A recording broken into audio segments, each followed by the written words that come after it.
안녕하세요. 법무법인 윤쌤의 허윤규 변호사입니다. 오늘 이 시간은 2024년 4월 25일에 있었던 헌법재판소의 유류분 관련 결정에 대해서 말씀드리려고 합니다. 기존에 저희 법선생 TV에서 당시 결정 당일 또 이후에 여러 가지 영상을 올렸고, 사실 저희뿐만 아니라 저희 동료 다른 변호사님들도 유튜브에 이와 관련된 내용을 많이 올리셨는데요. 오늘은 그 내용 중에서 이제 헌법 불합치 결정을 받은 두 가지 사항 중에서 폐륜 상속인의 권리 상실에 대한 부분을 조금 간단하게 살펴보려고 합니다. 다 아시다시피 2024년 4월 25일 날 헌법재판소 결정이 있었는데요. 유류분 제도를 규정한 이제 1112조부터 1116조 그리고 1118조까지 7개 조문에 대해서 이제 판단을 했고, 그 중에서 1112조와 관련돼서 헌법 단순 이연과 헌법 불합치 결정, 그리고 1119조에 대해서 헌법 불합치 결정이 있었습니다. 간단히 이제 살펴보면 1112조 여기에 이제 나와 있는데, 이 1112조는 유류분 권리자가 누구고 그 유류분이 얼마인지를 이제 규정한 것입니다. 저희가 흔히 알고 있는 조항이죠. 1호부터 4호까지 있었고, 1호는 직계 비속이 2분의 1 유류분 갖는다.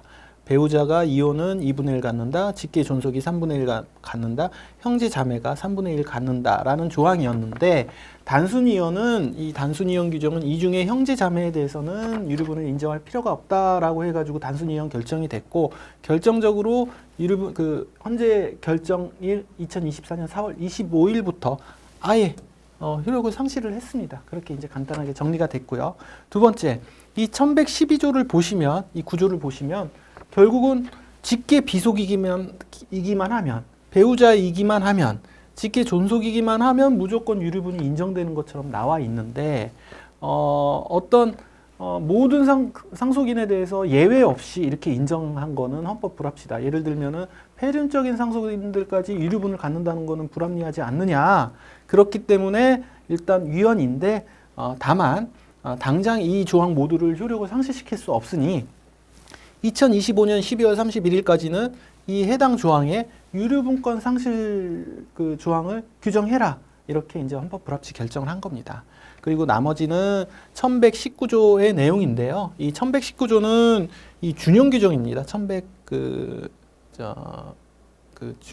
준용 규정인데, 즉 유류분의 어떤 조항을 준용한다라는 단순 준용 조항인데, 여기에 기여분에 관한 1008조의 이 규정이 빠져 있습니다. 그러다 보니까 유류분에 있어가지고, 유류분이라는 거는 생전에 이제 증여를 받은 상속인이나 또는 유증을 받은 상속인들이 그 유증이나 증여로 인해 가지고 다른 사람들의 유류분을 침해하면 이제 반환을 해야 되는데, 그만한 증여나 유증을 받은 사람들이 그 피상속인의 재산을 기여하거나 또는 극진히 부양해서 충분히 그에 대한 보상과 대가로 받았음에도 불구하고 이런 경우에도 유류분을 반환하는 것은 불합리하지 않느냐.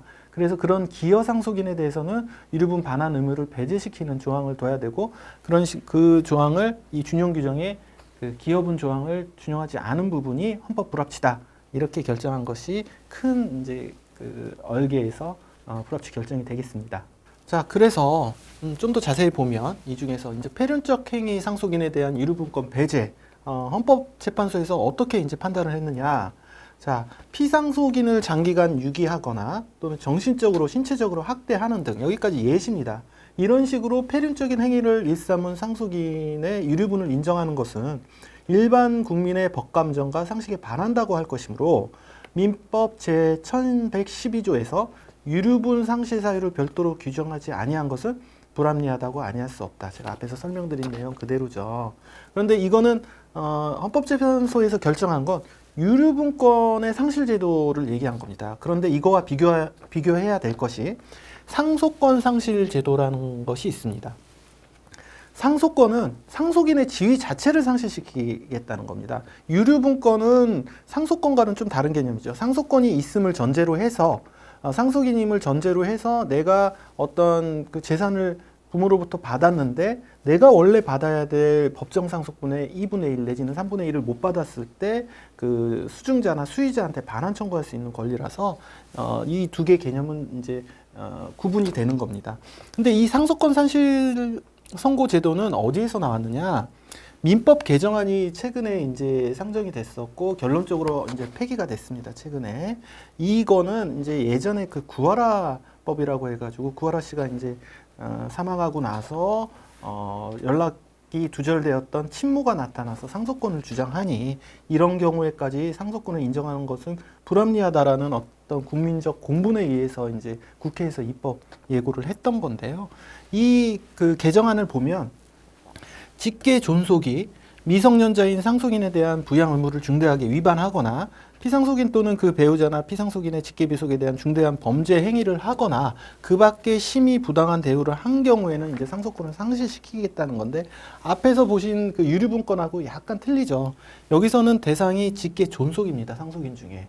그리고 유류분권에서는 직계 존속에만 그 국한되는 것이 아니라 뭐 배우자나 직계 비속까지도 유류분권이 상실될 수 있다는 거죠. 어쨌든 두 개가 비슷하면서도 약간 구분된다는 거 그거를 이제 좀 보시면 되고 어쨌든 이런 헌법재판소 결정 이전에 이미 이 상속권 상실 제도에 대한 어떤 국민적 여론이 형성이 돼 있었고 서로 영향을 미치면서 이런 결정이 나왔다는 거 그리고 이에 대한 입법도 내년까지 이제 2025년 12월 까지 어떻게 입법이 되는지 그 전에 상속권 상실 제도가 또 입법이 될지 지켜보지만 언젠가는 두 가지 제도가 다 정착이 될 거라고 예상은 하고 있습니다. 그래서 전망은 어떠느냐? 이제 그 내년에 유류분권 상실 제도가 2025년 12월 31일까지 그 법으로 개정이 될 텐데. 그거는 결국 국회에서 헌법재판소의 취지에 따라서 규정을 할 건데요. 여기 폐륜을 뭘로 볼 것이냐가 이제 관건인 것이죠. 주로 이제 예시를 들었던 피상속인을 장기간 유기하거나 또는 정신적으로, 신체적으로 학대했다. 이건 뭐 예시에 불과합니다. 이거 말고도 다른 예시를 들 수 있고요.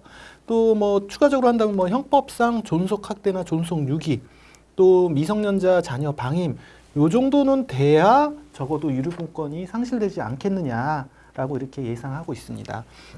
흔히 이 헌법재판소 결정 이후에 문의가 많이 들어오는 것이 단순한 유기사항, 단순한 연락두절인 사항에서 그분들의 유류분권을 상실시킬 수 있지 않느냐라고 이제 이렇게 문의하시는 분들이 많은데요.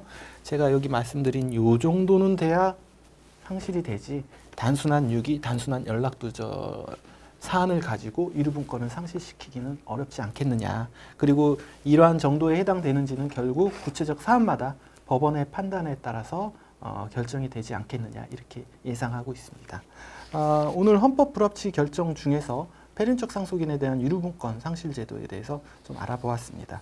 이와 관련해서 법률적인 좀 문제가 있으시다면 언제든지 법무법인 율쌤으로 연락 주시면 감사하겠습니다. 고맙습니다.